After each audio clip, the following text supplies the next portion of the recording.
Hello everybody, Megazard X here, back at it again to give y'all another very exciting video. And oh shoot, man oh man, we're finally in a brand new year. It is finally 2025. And first off, happy new year to each and every one of y'all that's watching this though. But with it being a brand new year, it brings into question, this is gonna be Nintendo's year.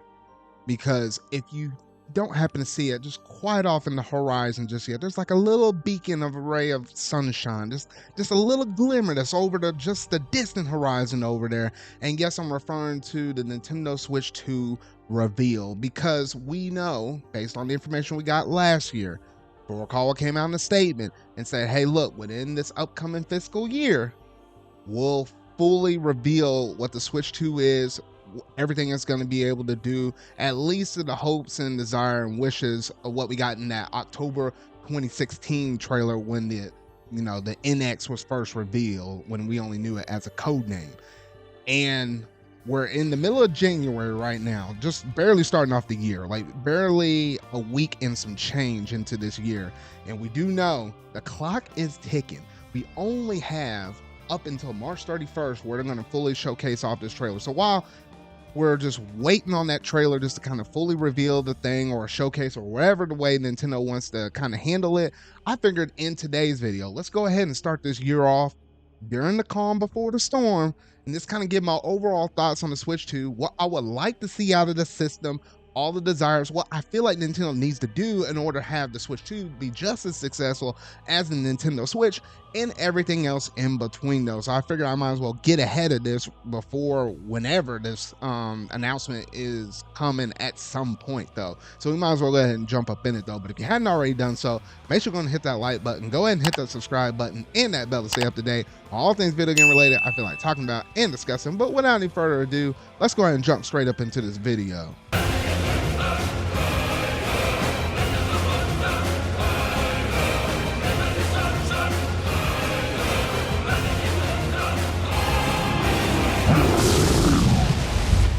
All right, so with the Switch 2 being announced within maybe mere weeks, if not just a month or two away, it brings into question, how is Nintendo gonna handle, especially for Furukawa being the president of Nintendo, how are they gonna announce, reveal, and transition as much as the Nintendo audience from the Nintendo Switch, still bringing on any other newcomers along the way, and introduce them into the Nintendo Switch 2's ecosystem? That's the big question that's probably running in the back of everybody's mind. Now, first off, we have to look at what Nintendo has already announced for this year, and then kind of, figure out exactly when they could possibly release this system. What do they announce it in the January, February, or the March months? We got to still figure out like what point of the year it kind of makes the most sense for Nintendo to actually, release the system though. So in terms of confirmed things, we know that's already happening in 2025. We do have Donkey Kong Country Returns coming out on the Switch in the month of January. We had Xenoblade Chronicles X coming out during the month of March. And then beyond that, we only have a couple of games as it's slated for 2025, but we don't have any concrete window frames, even if it was like a spring, summer, fall, or winter kind of time frame. And yes, I'm referring to Metroid Prime 4 Beyond, as well as Pokemon Legends ZA. Now, the first two, when I talked about Xenoblade and I talked about Donkey Kong, those are pretty solid, and I don't possibly seeing the Nintendo Switch 2 releasing before those games come out. So I don't think we have to really look into those two very deep. However, with Metroid Prime 4 Beyond and Pokemon Legends ZA, those are a little bit more questionable ones. Let's go ahead and talk about the Pokemon one, because at least with Legends ZA, we've seen the Pokemon Company in times past, like they released like Generation 5 games and stuff, and they will still put it on the previous system and not worry about making the jump immediately to the next shiny new system though. And that is going to work towards with the Pokemon Company's favor, because of the fact that, just a couple of months ago, Nintendo did come out in one of their more recent shareholder meetings, and they did confirm that the Switch 2 is going to be fully backwards compatible with all Nintendo Switch hardware and software and things of that nature. So at least from that regard, if the Pokemon Company wants to, they can still put out Legends VA and say it's only available on Switch, but it will still technically be able to play on the Switch 2, whether or not the console has came out before its release date or even afterwards. So I think that's the way how they're going to kind of lean on that one announcement right there. All right, and then the last major game that we know about is none other than Metroid Prime 4. This is always that one where my gut was always telling me whenever they were going to reveal this game, I knew it was coming to the Switch, but I thought it very well could possibly be a cross-generational thing where it's like, hey, we're going to put it on the Switch and the Switch 2, basically pull a page out of Breath of the Wild's book, like when it dropped on the Wii U and the Switch day and day on its launch day. I was thinking there's a possibility that Metroid Prime 4 Beyond could do the same exact thing though. But who's to say whether or not they will or will not, or if it will just exclusively say the Switch now that we know it's backwards compatible though, or if they will also have a SKU for the Switch 2 version as well though. But those are like some of the four things that we know going into 2025, or at least at the point that I'm recording this video though, that we know going into 2025. Now, all those thoughts aside, though, in terms of when this system could actually launch, saw some rumors about this thing like quickly being announced in January and releasing in the month of March. That's outrageous. I mean, I get how you want to try to keep your fans engaged and have like a smooth transition, but a 2-month turnaround, that ain't it. So if you're really believing that like full heartedly and giving your hopes up, nah, you best do a reality check right there.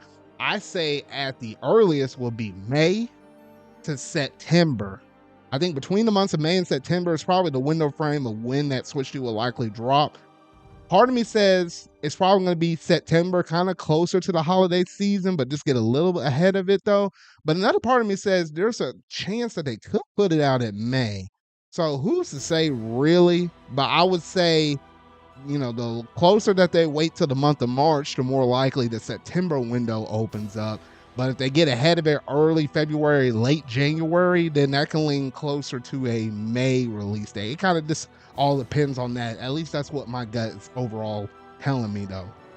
Now, regardless, whenever the Switch comes out, and regardless whatever games are already confirmed to come to the baseline Switch for 2025, you have to have stellar games and a great solid launch lineup for the Switch 2 to really get these systems flying off the shelves. We don't necessarily want another Wii U situation though. So what do?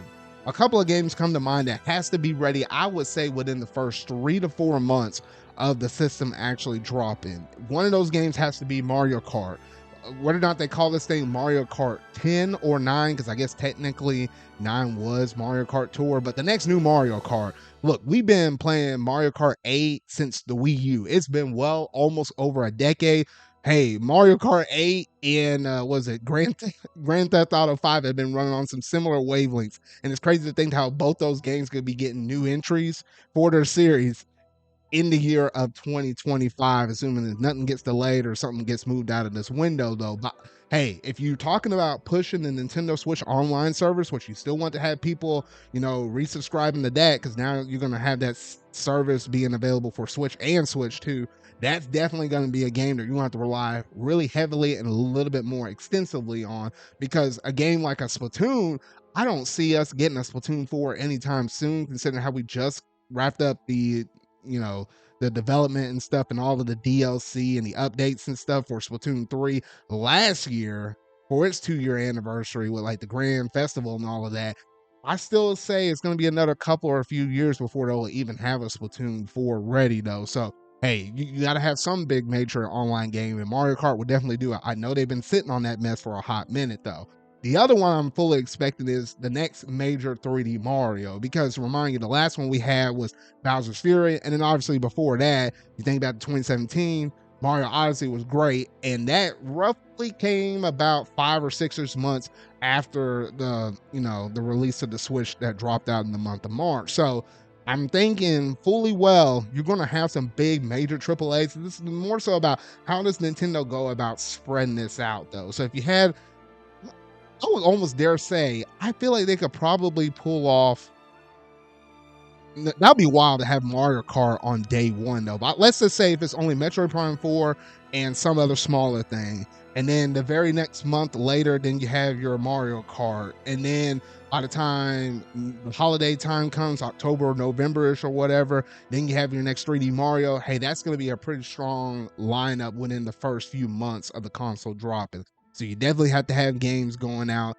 at the start of the gate. Now, here's the other thing we got to look at is how they're going to transition people from the Switch to the Switch 2. Because obviously, they do a pretty good job in terms of having exclusive games for their new system in comparison to certain companies such as Sony with the PS5, where it's like, hey, the first 2 years, almost every major game, with a few exceptions here and there, like a Ratchet and Clank Rift Apart or whatever, they were all coming out to PS4 and PS5. Now, the big question is with Nintendo, are they going to do something similar like that? I honestly don't necessarily want to see that because there already are some games that are already releasing on the Switch, such as like Mario and Luigi Brothership, that are already having some performance issues already. So I would love to see every brand new game moving forward be only available on the Switch 2, or let's just say at least the big major AAA games, anything that Monolith Soft happens to make, the next 3D Mario, obviously a Mario Kart, things that are like really big like that, maybe the next Fire Emblem or something like that. Those big major AAAs have those be exclusively for Switch 2, but then if you had something smaller, like, I don't know, maybe if there was a Captain Toad's Treasure Tracker 2, maybe a game like that, kind of like how that first Captain Toad's Treasure Tracker, when it came out on the Switch and also the 3DS at the same time, maybe they'll do something like that where there's a Switch 2 and a Switch 1 version if they want to, do something smaller like that. So they're smaller AA's, I could see them having dual SKUs for, but they're big major AA's. I want to see all that power focus on that Switch 2. So that way you can still cater to the Switch audience with some first parties, but you're giving them enough incentives to say, hey, look, it's time to upgrade. And you'll still be able to play everything else on your catalog, though. Now, here's another thing we have to look at as well, is the fact that how are we going to handle... We know that there's going to be backwards compatibility. Thankfully, they already confirmed that. But there was always like some weird reports in the past where there's like, hey, we got a better souped up version of Breath of the Wild. Are they going to do like these upgrade paths, kind of like what Sony managed to do with their games, where like pay an extra $10 or something like that, you get a better enhanced version of it? Are they going to do that for some of their classic big major sellers like your Breath of the Wilds and Tears of the Kingdoms, your Mario Odysseys and such? Are they going to do it for games like those, or is it just naturally going to run a little bit better? Who's to say on that exactly though? But I would kind of love them to see them make that attempt, but without the extra charge. I know that that's going to be asking for quite a bit just for them to go through and just patch an old game in hopes that they can still try to go through and sell a little bit more just to cater to whoever buys the Switch 2.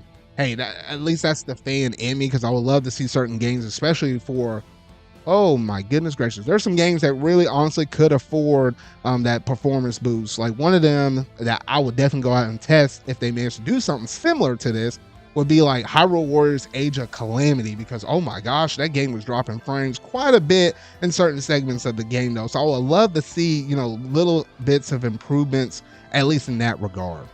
And I already alluded to Nintendo Switch Online in certain segments earlier in this video. However, there's got to be some major upgrades for this thing. Particularly, let's just go ahead and talk about the classic games, because like at least now we know that everything's going to be carrying over. Thank goodness we're not doing a reboot like what we did from the Wii to the Wii U, where you have to actually buy games and stuff in order to be able to take an older game that you had in that catalog. You bought it for a slight discount just to carry it over. Thank goodness we're well behind those days. You still had the subscription-based service. All those games will carry over. We'll still just get to keep adding on to it though. But if you want to make sure that you have more people engaged in it outside of releasing a big multiplayer game like a Mario Kart, you still got to add new systems to this service and figure out a somewhat consistent, I would say, release schedule. Now, look, I know you're not going to always have a constant first-party game you're always going to be having in the works, because you only have so many of those, though. But yeah, to at least go after some of these other third-party companies and say, hey, look, we need to have this game up on here. I know you might want to potentially remaster these games in the future though, but you got to be aggressive and go to these other companies and pull in some of these great beloved third-party games. maybe. Well, I guess in this era, you might have had some indie, but not a whole bunch of indies though. But pull in whoever you can, third party as well, along with your own first party endeavors. So that way you're able to put out a consistent schedule. So that way we can kind of expect what days of the week are we getting classic stuff within the basic tier. You know, your NES, Game Boy, your Super Nintendo stuff, things in your expansion pack, your Sega Genesis, your 64, your GBA. And then who knows if they'll add another tier above that that might be GameCube or Wii, or they manage to fit some of that stuff into the expansion pack. Who's to say on that? But we got to have some upgrades in that. And my gosh, do something with that Nintendo Switch Online app, because I know that thing can get a major revamp. And please, whatever new controller comes out on this system, let it have an audio jack port for its specially developed Pro controller. I don't know what they're going to call that thing though, but put an audio jack up in there and let's run this native voice chat. It's weird how you can pull up games such as Fortnite and plug the audio jack into the Switch itself and be, you know, and have that native voice chat up in there though, but we can't do that for almost any other thing. And the Nintendo Switch Online invites and such, love that concept. Make sure that's a staple for every first party game you're going to put out from this point forward. And also let the third parties run wild with that mess too, because it's a great idea y'all came up with at the 9th hour. We just need to incorporate it into everything at this point. My goodness, there's a lot of things I would love to see executed on within the Nintendo Switch 2's launch cycle, and even well beyond the launch in terms of like how they're going to go through and support the system for many years to come. We know that Nintendo is kind of moving away from traditional life cycles and stuff where you normally have a console last for 6 years and you have to move it to the next system. I mean, the Switch was in its 8th year, rolling almost into its 9th year, literally within the span of like a couple of months, though. And it's just crazy to see how the Switch managed to last that long. It's almost on Game Boy levels of life right there when it's going to be almost all said and done, though. But my goodness, I just hope whenever this system gets revealed, it will appease most of us, Nintendo diehards out there, along with other enthusiasts that really would love to see a lot more out of Nintendo. Hey, look here, Nintendo. You have the cornerstone market in terms of the Japanese market over there, because at that point, people over there are just mainly buying Nintendo Switches or getting into PC. They're kind of, forgetting about Sony with the PS5 and stuff, because it's just stupidly expensive. They keep driving up the price up in there. You have that capital market. You're doing good here in Americas though, and then Europe is pretty solid though. Hey, as long as you don't botch this thing, Furukawa, I know you're a businessman, and as long as you know how to be the captain of this ship, hey, you can do some easy, smooth sailing rolling up into this next generation, because the power of this console, and I hadn't even really touched too much upon that though. But if it's going to be equivalent to a PS4/PS4 Pro, depending on if it's docked or undocked, hey, you're going to have a lot of potential great third-party support. You acquire Shiver as a studio that can do some port jobbing and stuff. Hey, the chips and the ball are in your court. So I don't know how else that we can set this up any better for y'all. All y'all got to do is just freaking execute up on this mess, though. But y'all got to let me know down in the comment section down below what all that you think about in terms of the Nintendo Switch 2's looming interest on that distant horizon. Like, I could see it. It's just very over there on the side of the other side of the river. But I mean, like, man, it's only gonna be a matter of time. We're literally in the final countdown moments. Like, any day this thing could be announced though. But man, I just want to see Nintendo execute. That's all I'm asking for. So if you really like this video, make sure you're going to hit that like button. Go ahead and hit that subscribe button and that bell to stay up to date on all things video game related I feel like talking about and discussing. So remember, y'all, until our video I make next, see y'all.